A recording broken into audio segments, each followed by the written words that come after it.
My name is Charisse. I'm an assistant professor of communications here at Newhouse.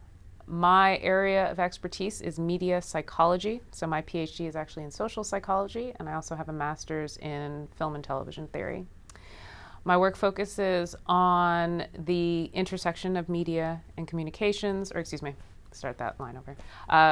My work focuses on the intersection of psychology and communications, and really how we use media to construct and affirm our own identities and our concepts of others. So it's both the media we consume, the content we consume, and how it makes us feel about ourselves, but also how we use media to affect the way we think about ourselves and the way we engage with the rest of the world. All right, great. And so we're going to talk a little bit about this idea of fake news, but can you just, in a simple sense, explain the concept of what is fake news? No. I don't think that I can explain the concept of fake news easily because the term fake news has meant at least 4 or 5 different things in recent memory. If you look up fake news on Wikipedia, it says content that is, let me get this right.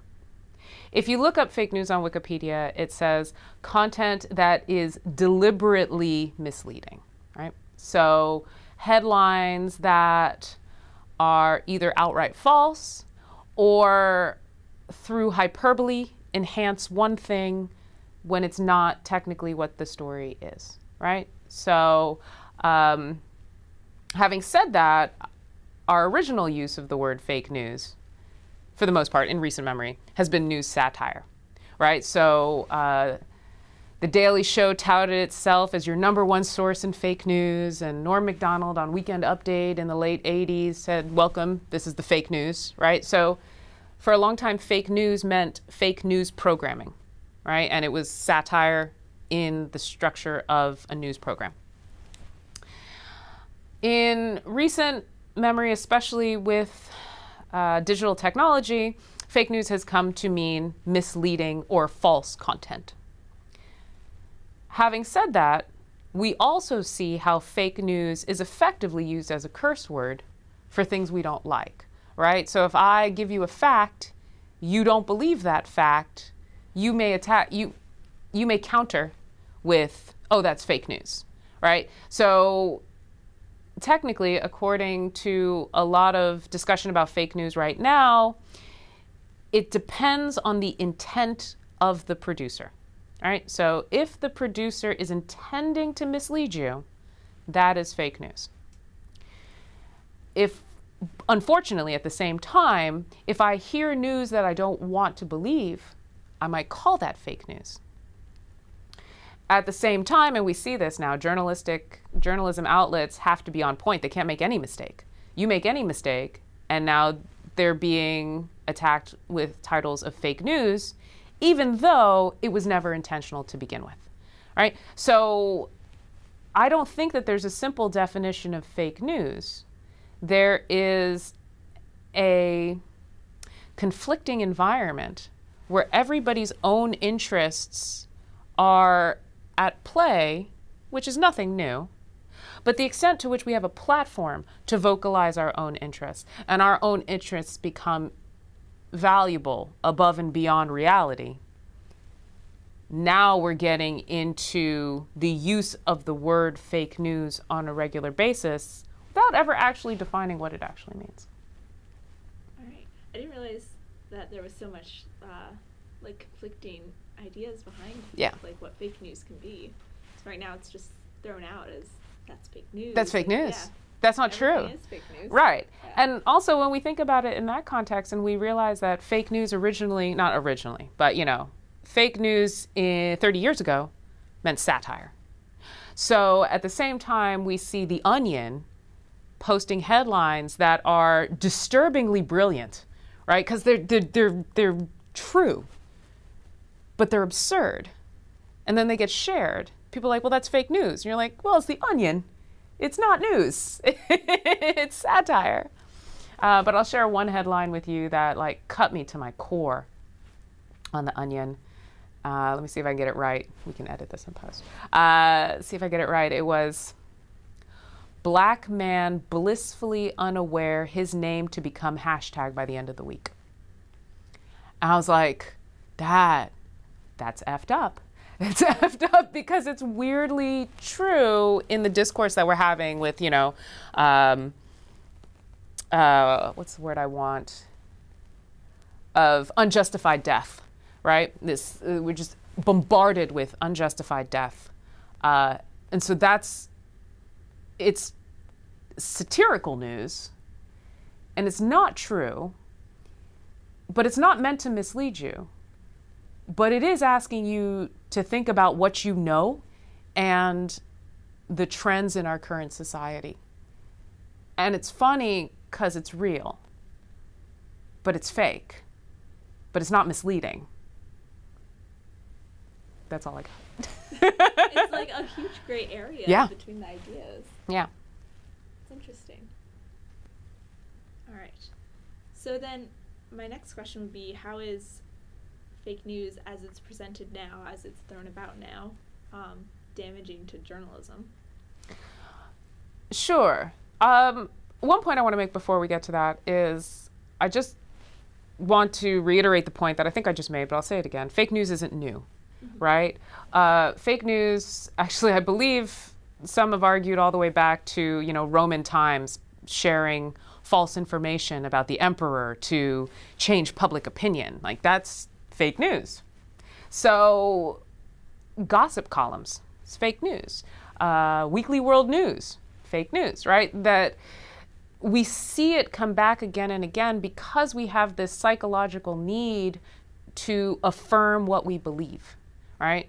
So traditional media theories like selective exposure, right? We expose ourselves, we select what we want to expose ourselves because it makes us feel good or fits into our worldview. Selective retention and selection bias. We choose to emphasize certain facts over others, obviously the ones we believe. We tend to retain the facts that we believe more than we retain counterfacts. So there's a really key discussion happening about why fake news perpetuates. Fake news perpetuates because we have an innate need to feel good about ourselves and to confirm that the world is what we believe. So if I see content that affirms that the world is what I believe, I will click on it. I will be drawn to it. They will get my eyeballs, and they will sell those eyeballs to advertisers. One of my favorite fake news lines, I think, and I use this example all the time in class, is, "What under your sink can kill you? Tune in at 10 o'clock. Now we don't even have to worry about that because I can just type it in. What under my sink can kill me? Oh, cleaning fluids. Right, got it. But when we see that back in the day when we didn't have immediate information, you had to stick around. You had to show up to the 10 o'clock news because something under your sink could be harming you and your family, right? So it was important to us. So we stayed and we watched just to find out that, some bleach tops are not childproof, which is a problem and totally legitimate news. But it's not something new that's under your fridge that can kill you, right? But we know that as a phrase to get people to tune in because they're scared for their family. So taking that same psychological process, how does that apply to our understanding of fake news now? Journalism is a business. And we could talk about what the faults are with that, but journalism is a business and it requires and relies on advertising dollars unless you consume nonprofit news, which are a drop in the bucket of the news industry, unfortunately. So once viewers begin choosing their facts based on the facts that make them feel better, then we don't really have facts. And if journalism is dealing in facts, then that commodity apparently is losing value, right? Facts are losing value. So what does it mean for journalists? I would argue journalism for a very long time has operated, let me rephrase that. Journalists for some time have operated without considering how the public is going to respond emotionally. Journalists. Business, journalism business, has always been concerned with this, right? So we could go back and watch Network. I love watching Network, 1976, right? What happens in this weird, hypothetical, satirical space where suddenly the entertainment division takes over the journalism division because the entertainment division can get ratings.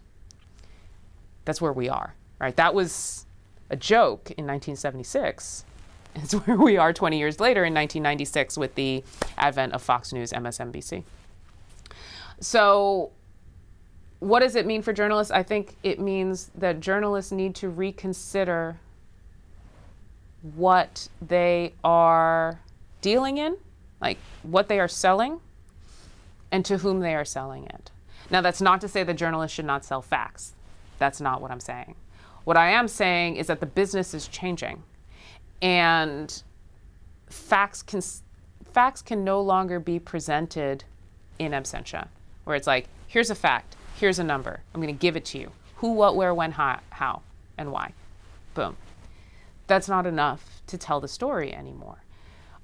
Because the minute you give someone a fact, if they don't believe it, they counter argue. So then the next question is, how do we get consumers to be receptive to facts? How do we tell these stories where facts are then embedded? And it kind of feels like vegetables, right? How can we slip the vegetables in? How can we slip the facts in? Which I think is unfortunate. But knowing your audience is never a bad thing. Knowing the audience you want to reach is never a bad thing. Having said that, knowing your audience is not a journalistic ethic. That's one of my questions on my intro communications exam, right? So there are 4 journalistic ethics. Let's see if we can get this. Act independently, be accountable. I think do no harm, but that might be medical. And I'm trying to remember what the 4th one is. We can look it up and reshoot that segment. But the question I ask the students is know your audience. I put that, which one of these is not an ethic? And it's know your audience. But when we're so trained in media industry to create for our audience, now we have entertainers creating for our audience, news as entertainment tapping into audience, but journalism has evolved with focusing on the objective facts, not necessarily thinking about the audience. So what do journalists need to do to consider that while still holding on to their morals, ethics, and objective facts? This is not about not sharing the facts.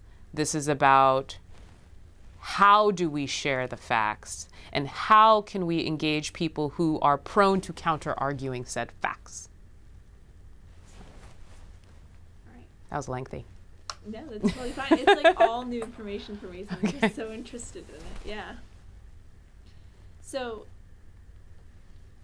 we were talking about this idea of fake news not being an old idea, but I think now more than ever people are maybe not understanding it, and then they're taking fake information for face value. Right. And they're believing it.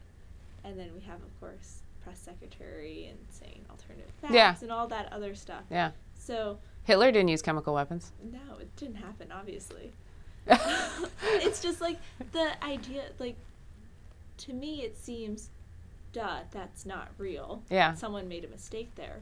But to general population, to general public, how do we, tell our Uncle Joe that's fake? Right. Yeah. I would argue, and this is something that causes me great pain, is the fact that media literacy is not taught in schools, for the most part. There's always like pockets of media literacy education, right? Somebody's got a grant and they're teaching 4th graders media literacy, and that's great. But as a national conversation, it's reading, writing, and arithmetic. It's not media literacy.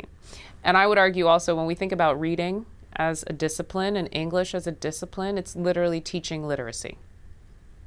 Maybe don't use that. That sounds repetitive. You know, English and reading is teaching literacy. How do you read something and parse its meaning? What we really need to do is expand that to how do you see something and parse its meaning, right? So somehow we have allowed our education system to teach literacy as text-based. But we live in a world where we're not reading long-form essays anymore, right? We don't have to parse what this paragraph means. What we need to parse is what this 140 characters means, who's posting it, who owns that outlet that is posting it. I'll share this one story with you, it's heartbreaking.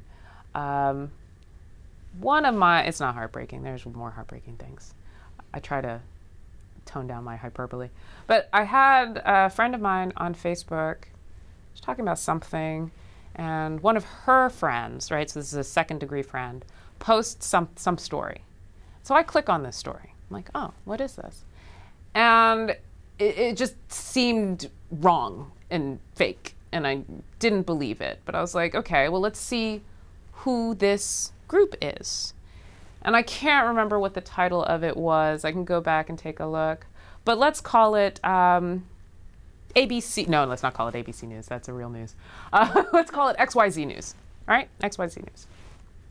I'm like, I've never heard of xyznews.com before. I wonder what their Wikipedia page says. So I look up the Wikipedia page. Type in XYZ News Wikipedia. Wikipedia page pops up. And it's got like one paragraph of their mission statement. Didn't say when it was launched, didn't say who owned it, didn't say who controlled it, didn't say who wrote for it, nothing. I was like, this seems weird. Then I realized it's not a Wikipedia page. It's a page at xyznews.com skinned to look like a Wikipedia page. So if you type in xyznews.com Wikipedia just to see what kind of information, who owns it, basic stuff from Wikipedia, right? And we can talk about the value of Wikipedia. But for me, being a legitimate news source means having a Wikipedia page. That's pretty much it. Like, this is an outlet that you can comment on and converse about, and we've got all the source information, and that's it. But what they had done was create their own fake Wikipedia page embedded in their own page. So if you type in xyznews.com Wikipedia, it took you to a Wikipedia page, but it was not the Wikipedia site. I was like, that's some sneaky business right there. That they're not only producing fake news, but they have faked their own credits embedded on their own news page. Having said that, it took me like a solid 2 or 3 minutes to realize that this was not a Wikipedia page because it looked like a Wikipedia page. I scrolled through it, but it was weirdly sparse. It's like, that doesn't make sense. I had to go up and look at the website title because it wasn't wikipedia.com/XYZ News. It was xyznews.com, XYZ News, no, start over. It was not wikipedia.com/XYZ News. It was wikipedia.xyznews.com. So they had created a Wikipedia page that was a subpage of their own page to look like a Wikipedia page to falsify their own credentials. Being able to track back a link is a skill set that most people, in my opinion, are not using, don't necessarily have. To figure out where this page is hosted or who owns this page, right? We all have to be more effortful in understanding the source. That is literacy. But that's not necessarily what's taught in school. Generally, we teach, well, here's Swift. Here's the Masters, here's some other classic American literature, and we parse that. But at no point is somebody saying, oh, let's read some Swift, or better yet, let's read some Swit, right? And it's like, this is a great author, Swit, great author. You're like, no, this isn't an author, this isn't real. Like, that's what we need to be doing in our current media environment, but that is not what school prepares us for when we're reading, writing, in doing arithmetic. Does that answer your question? Yeah. Okay, absolutely. cool. Yeah. I don't remember what your question was. So then, going to the real news. Yeah. How do we trust it besides tracing it back? Because news organizations, reputable ones, make mistakes. Yeah. How do we trust what we read? Well, first of all, in my opinion, when reputable news organizations make mistakes, they post those things, right? So there was a story, I think, that was talking about, I'm trying to remember what it was, the New York Times said that water, I think it was somebody bought out something. It was something green. I can't remember. Something environmental related. And it went viral. And the next day they were like, or I think somebody got hacked. I don't remember what it was. But the New York Times posted a very sensational headline. And then the next day came back and said, actually, we were incorrect. And this is the actual thing. That's ethics. That's do no harm, right? So I would hope a journalistic outlet would adhere to those news ethics and journalistic ethics. And usually you can see when they don't. It's quick, it's fast.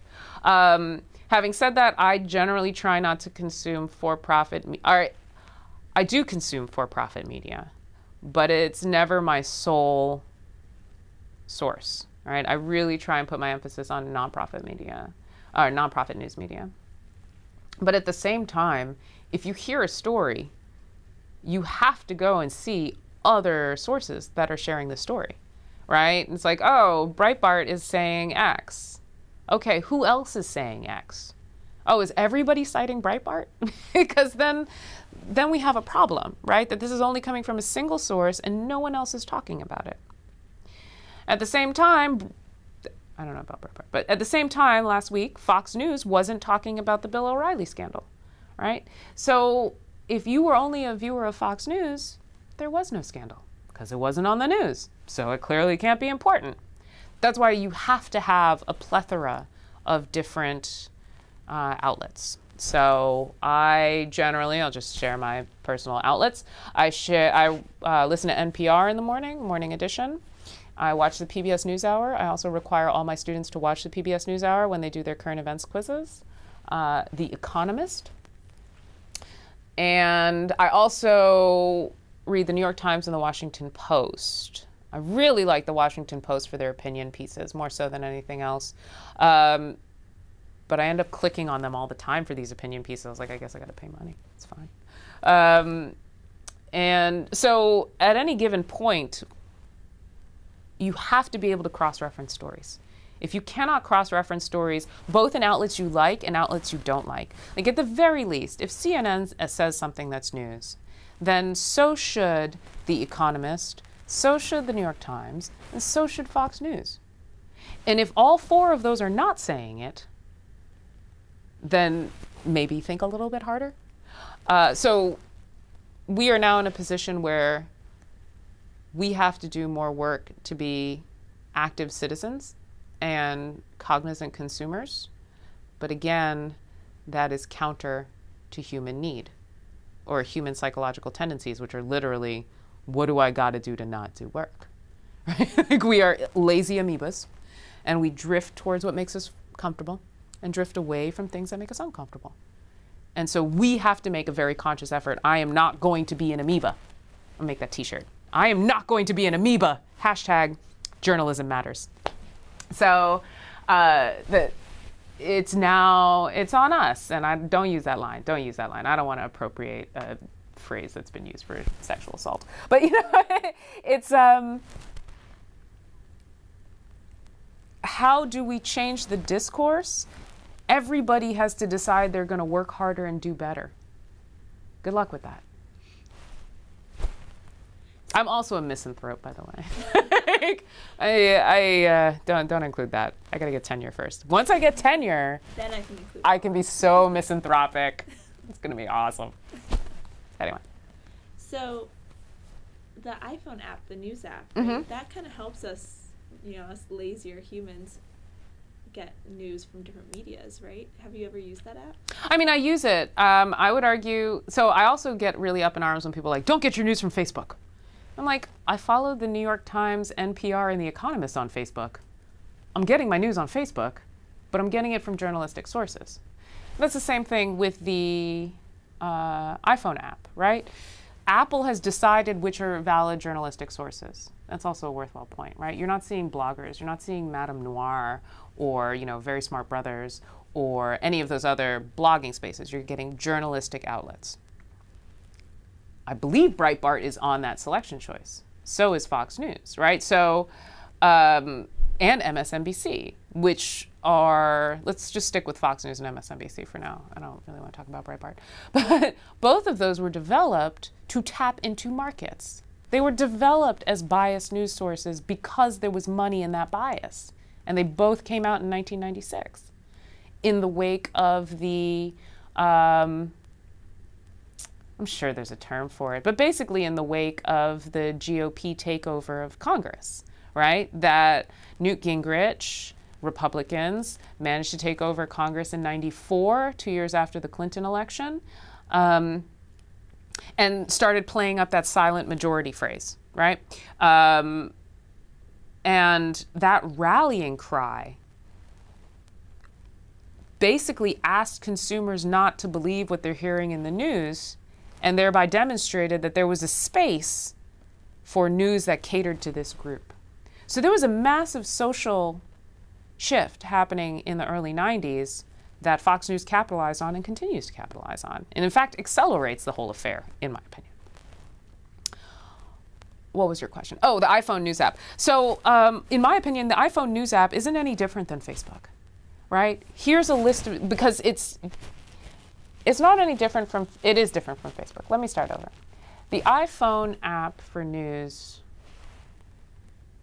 gives you a list of reputable journalistic sources, including Fox News, including Breitbart, and we can decide whether those are reputable. But for the most part, it's allowing you to choose from those. That's it. Facebook, you have all those choices. The iPhone app doesn't give you anything more than Facebook gives you, but it does eliminate your friends giving it to you. And there's a recent study that showed that the person who shares a post is usually, when considering the validity of news, the person who posted it is a bigger factor in whether or not you think it's legitimate than the source in which it was posted. That is to say, you respect me as a professor, I post a story, you believe it because you respect me as a professor. Maybe I'm sharing it from xyznews.com, but that becomes less valuable when you have said that I am a reputable source. So that factor is taken out. But I would argue you can still get your news from Facebook. All the outlets are on Facebook. All the outlets are on Twitter. All the outlets apparently are on Snapchat and Instagram. I don't know how news works in that platform, but whatever, right? So they're everywhere. They're in all the platforms. So you need to pick whatever journalistic outlet you respect. Ask yourself why you respect it, right? Because there are people who are going to choose outlets that I don't respect, right? I don't respect Breitbart. I'm okay with that. Somebody else will. That's fine. I would then ask them, why do you respect Breitbart, right? What is it? Who are they hiring? What are their ethical standards? What stories have they covered and done investigative journalism about that you haven't seen in other platforms, right? How many times have they lied to you? Clinton was not operating a child sex ring out of a pizza house, whatever, pizza place. So I think every consumer and every journalist needs to ask themselves, why do I respect this outlet? And if you cannot come up with a reason outside of it makes me feel good, it's not respect, then you need to find an outlet you do respect. And then follow them on whatever platform you like, be it Twitter, be it Facebook, who cares?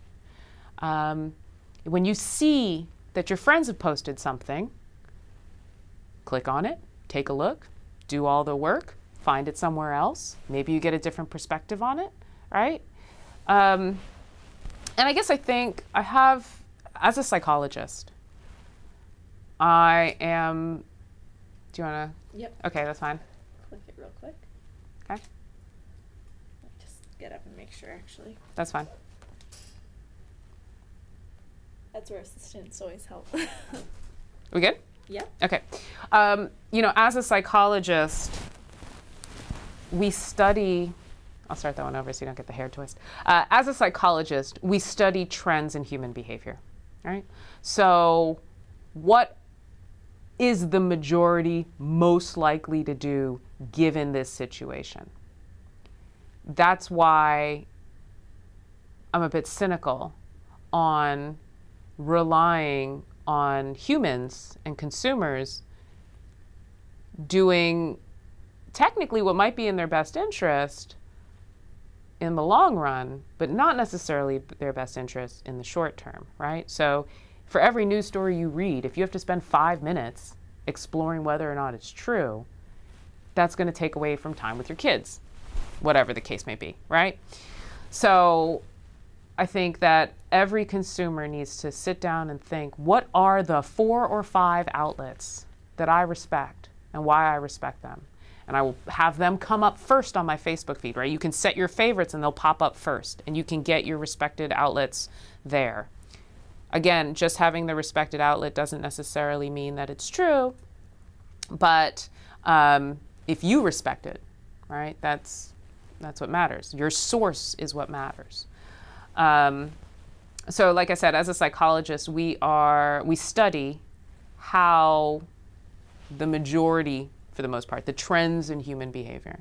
And so I'm concerned about asking or demanding that consumers do more work as the way in which we will get out of this. I think that journalism outlets need to make clear what kind of journalism they're doing. Because for a really long time, journalism was journalism, right? It was untouchable. It was the most ethical. We have all these ethics. We have all these processes. It was this monolith of reliability and respect. That's since begun to crumble. But I feel like journalism as an industry is still holding on to that righteous belief. Like, we are still a monolith. We are still doing good things. I would ask you to inquire to any American citizen, what is journalism? Half of them will not be able to give you the traditional answer, the ethics of journalism, the work of journalism, right? So that means journalists need to explain what they're doing and why what they're doing is different than, better than, more productive and conducive than fake news. My last question I have for you would be, as a student journalist, either coming to college or leaving college, is this a good time? Is journalism really important right now, more so than before, or is it kind of always been so important? Okay, so I'll tell you a quick anecdote. I went to college to be a geneticist, and organic chemistry kicked my butt. I couldn't do it anymore. And so I had no idea what my direction was going to be, because I loved genetics. And when it stopped being easy, it stopped being fun. So I dropped out of school, watched TV, hung out. And I was watching television at 2 a.m, some infomercial. And I realized, a little light bulb went off, that anybody with enough money can reach into my home at any hour of day or night and convince me to buy or believe something I had never considered before in 30 seconds or less. And that blew my mind. And so I went back to school and I got a degree in brain and cognitive science, so cognitive neuroscience, and another one in media studies. When I told my mother I wanted to go back to school and study media studies, she was like, "Why would you do that? I'm not gonna send you to MIT to study media studies." Lo and behold, MIT has an amazing media studies program, so that showed her. But she looked at me, she says, "What happens if the industry collapses?" And it just seemed like such a stupid question. I'm like, the media industry is not going to collapse, right? But I think that's still the same question that you're asking me now. Is the journalism industry in a state of collapse? Do you want to check that? I don't think it's going to work, so I'm just going to rely on this one. Okay, that's fine. I don't think the media industry will ever be in a state of collapse because we love to be entertained. We love to be entertained, and we need to be informed. And we know we need to be informed. And some people are news junkies, and they love to be informed. But for the most part, we love to be entertained, and we know we need to be informed. So it's not going anywhere. For a student who is interested in journalism, I would ask them, as I would ask any student, why? Why are you interested in journalism? And what do you want to do with journalism? Every day when you graduate. It's not, because we know now the question is not what do you want to be when you grow up? The question is what do you want to do when you grow up, right? How do you want to affect the world? How do you want to impact others? So for students interested in journalism, it's not sufficient anymore to say, I want to be a reporter. I mean, it is. You can say whatever you want. I don't care. But if you come in and you say, I want to be a reporter because I respect reporters, then you are going to be in for a lot of disappointment because a lot of people don't respect reporters. So, I'll tell you, I got a PhD because I wanted someone to call me doctor. That's probably not a good reason. Right? So, I want to be a reporter because I want to be on television. That's not a good reason. I would ask any student who wants to be in journalism, why do you want to be in journalism? And the industry could use your help right now. How are you going to help the industry? What are you going to do to change the conversation, to affect discourse, to inform people who are uninformed? And what are you going to bring that's unique? And why is learning these journalistic skills valuable, right? Not just, yeah, I want to be a journalist. Yeah, I want to be a reporter. I mean, that's all well and good. But going to college is expensive. Going to college takes time. What do you hope to get out of that? And how do you hope to apply it every single day moving forward? And if it's, I want to change the conversation that I see is drifting this way, and I want to do that using facts and learning how to go through the process of journalism, learning how to investigate, learning how to present, learning how to engage with my audience, then I don't see how there's any other choice than be a journalist. But we're on the other side of the wave of celebrity journalists. So I'm sure there is a generation of kids growing up right now that are like, I want to be on TV. I want to be Anderson Cooper. Well, why? What is Anderson Cooper doing that you appreciate, respect, and adore? I'm not saying that Anderson Cooper doesn't do that. My point is that you need to parse the answer a little bit deeper, right? So being Anderson Cooper is great. Why do you want to be Anderson Cooper? And why do you need a journalism degree to do that? So that's my opinion. But I would argue that is the note that I give every student that goes into any discipline, right? I want to be a doctor. Why?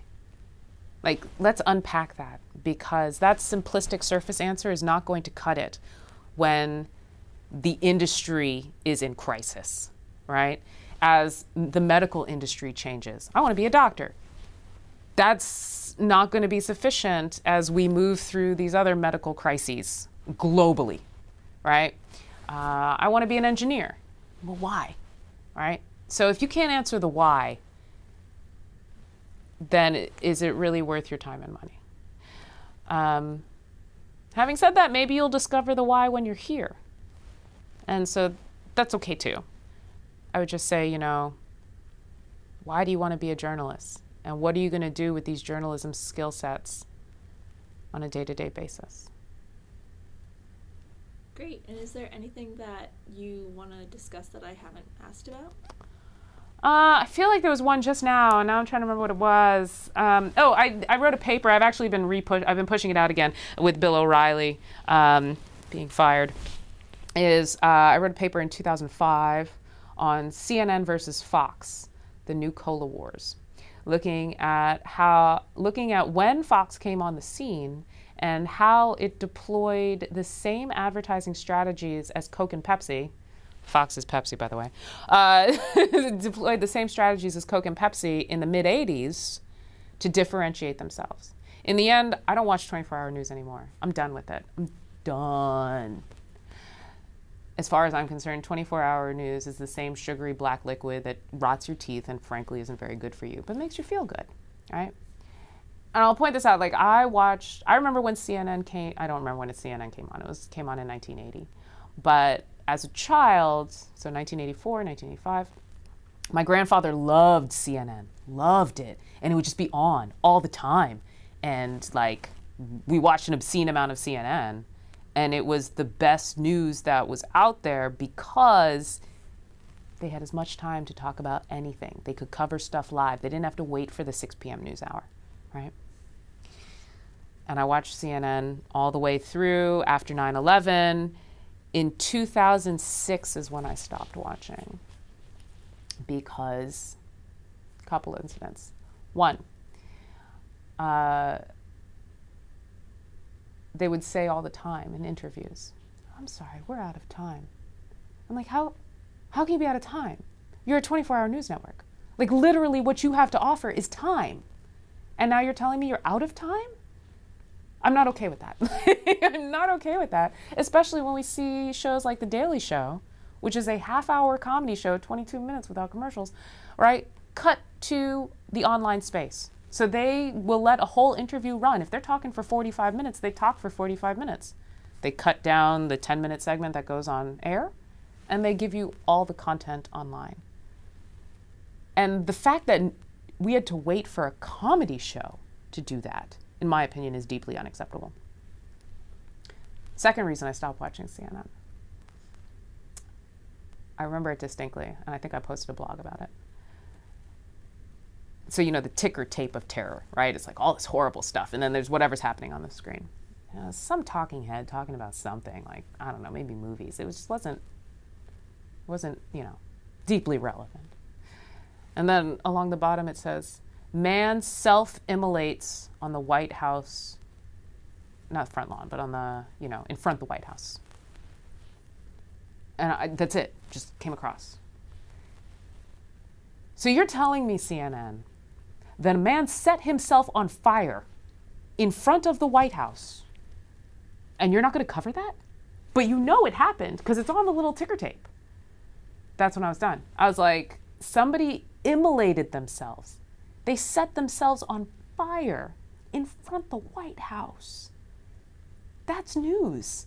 Like, I don't know what that man was protesting, but the only thing he had was his own body, and he set himself on fire so that you could hear his cause, and instead you put him on a ticker tape to talk about some other crap? I looked at it online, couldn't find it anywhere, and it really broke my heart because I was like, you have 24 hours. Push the movie conversation back, and let's talk about the man who lit himself on fire in front of the White House. And that's when I was done. I'm wondering, like, that seems like a really important story to cover, especially in comparison to Vietnam when people were self-immolating. That's all we covered. That's all we covered, yeah. Because self-immolation, and it's still I don't want to say popular form, that sounds horrible. But, you know, it's a common form of protest, especially when you have nothing and no one's listening to your voice, right? That's the definition of disenfranchisement. Like, you're saying that you're suffering, and everyone's like, oh, okay, and walks past you. And so the only recourse you have is to make a massive display of your own body and demonstrate, I am willing to die for you to hear my story. And we're not going to hear his story. In front of the White House. Like, this isn't even like self-immolated on his backyard, right? This is in front of the White House. Yeah, it was, that's when I was done with CNN. Because, like, it's the same stuff over and over. And I was like, you have 24 hours. Let's have a good discussion that's not impeded by time. But that's apparently asking too much, which is mind-blowing in a world where media content is effectively infinite. There is an infinite amount of space to talk about these things, because everybody can have a website, everybody can have a movie channel or a television channel, right? Yet still, we are beholden to advertisers. That not paying for media is more important than having robust conversations, because we don't want to pay for content. No, no, no, no, no. That's really also what's driving a lot of fake news, right? Is that we don't want to pay for content. So we'll take whatever content is given to us if other people pay. And so it's an exciting piece of content. So we look at it, and so advertisers add to it or provide the money. We have to be willing to pay for good content, right? People still paying for HBO. Why is that? Right? So, it's one of those things. The only way to disrupt capitalist commercial industry is not to succumb to the easy ways of not spending money. Like, I don't know. I don't know if I'm happy with this. I've not worked through this phrase yet, but I just, everybody has to decide that we want better. Otherwise, we're not going to get better.